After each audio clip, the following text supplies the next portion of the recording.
Every smartphone, electric car, and fighter jet in your life runs on elements most people have never heard of, and nearly all of them are processed in China. Now, as global powers stare down a future shaped by Greenland's vast, untouched mineral fortress, the quiet race for control could determine not just who leads the world in technology, but who is left vulnerable when supplies run out. The consequences stretch far beyond devices.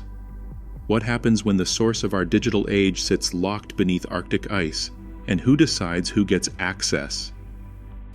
China's grip on the rare earth supply chain runs deeper than most realize. For nearly 2 decades, Beijing has invested billions in processing plants, subsidized its mining giants, and relaxed environmental rules to give its companies a global edge. Today, almost 90% of the world's rare earth elements are refined within Chinese borders. That dominance is not just a matter of market share, it is a lever of power. In 2010, a diplomatic dispute with Japan triggered an informal embargo, sending global prices soaring as shipments stalled at Chinese ports. Automakers and electronics firms scrambled to secure supplies, with some forced to halt production lines for months. The message was clear: access to these elements can be granted or withheld at a moment's notice. Recent policy moves have only tightened that grip. In 2025, China rolled out a new wave of export controls, requiring licenses for rare earth oxides, magnets, and even the equipment needed to process them. Approval rates for these licenses hovered around 25% at first, leaving importers waiting weeks or even months. The rules now reach beyond China's borders, blocking the re-export of any product containing even a fraction of Chinese processed rare earths. This web of controls gives Beijing the ability to disrupt supply chains for everything from smartphones to fighter jets, especially if tensions rise with the West. Western governments, caught off guard by how quickly these controls can be weaponized, have been slow to respond. Decades of outsourcing and mine closures have left the United States and its allies dependent on a single country for materials that underpin modern life. Even the Department of Defense, tasked with securing the most advanced military technology, finds itself at the mercy of Chinese approvals. One Pentagon supply chain official warned, "We are acutely aware that our critical systems rely on materials processed in China. That's a vulnerability we can't afford. The search for alternatives is no longer a matter of economic competition. It is a race to close a strategic gap before the next crisis hits." On the southern edge of Greenland, a dark plateau rises above the fjords, known locally as Kvanefjeld, or Black Mountain. Here, beneath the windswept tundra, lies one of the world's largest untapped caches of rare earth elements. Geological surveys estimate nearly 100 million tons of ore, layered in bands of lugevrite rock. The deposit is rich in neodymium, dysprosium, and terbium, elements that power the permanent magnets inside smartphones, electric vehicles, and wind turbines. Interwoven with these rare earths is uranium, a legacy that complicates extraction and stirs debate far beyond Greenland's borders.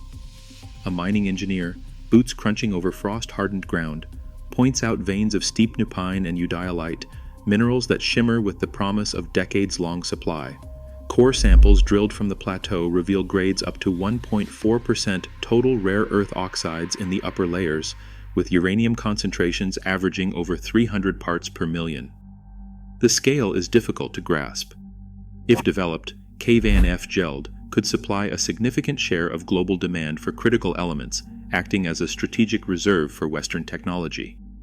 Remnants from earlier ambitions still dot the landscape. In the 1940s, Danish engineers set up a uranium camp here, their barracks and rusted equipment now half buried by snowdrifts. Black and white photos from the era show workers bundled against the cold, hauling ore by sled to makeshift labs. Those early efforts never reached full production, but they left a mark, both in local memory and in the permitting records that shape today's debates. The mineral profile at Kvanefjeld is unique. Neodymium, prized for its magnetic strength, sits alongside dysprosium and terbium, heavy, rare earths that make magnets heat-resistant and efficient. Together, these elements form the backbone of modern electronics and clean energy systems. Yet the same rocks that promise a technological future also carry radioactive risk, demanding careful engineering and long-term stewardship if mining ever proceeds. For now, Black Mountain stands as a symbol of potential, massive in scale, geologically complex, and at the center of a global race for resource security. Extracting rare earth elements from Greenland's ore is only the beginning of a much longer journey. Once the rock leaves the plateau, it enters a process so complex and hazardous that only a handful of nations have ever mastered it. The ore must be crushed, milled, and dissolved in strong acids to separate nearly a dozen chemically similar elements. Each stage produces toxic waste, radioactive tailings, acidic effluent, and dust laced with heavy metals. Building the infrastructure to handle this safely and at scale is a project measured in decades, not years. Industry estimates put the timeline for new Western processing plants at 10 to 15 years, even with fast-tracked permits and billions in investment. The urgency becomes clear when measured against demand. Every F-35 fighter jet rolling off the assembly line contains about 920 pounds of rare earth materials, most of it in high-performance magnets that control flight surfaces, radar, and stealth systems. Electric vehicles, too, are built around these magnets. Each Tesla Model 3 requires about 2 pounds of neodymium iron boron magnets in its motor. Multiply that by millions of cars and thousands of aircraft, and the numbers balloon. Even a brief disruption sends ripples through entire industries, threatening production lines and national defense contracts alike. Without the ability to refine and separate these elements outside of China, Western nations remain exposed. The shortfall in processing capacity is not just a technical gap, it is a strategic vulnerability. As the world accelerates toward electric vehicles and advanced defense systems, the race to build a secure supply chain is no longer theoretical. It is a contest shaped by chemistry, time, and the relentless rise in demand. Arctic ice is vanishing at a rate not seen in recorded history.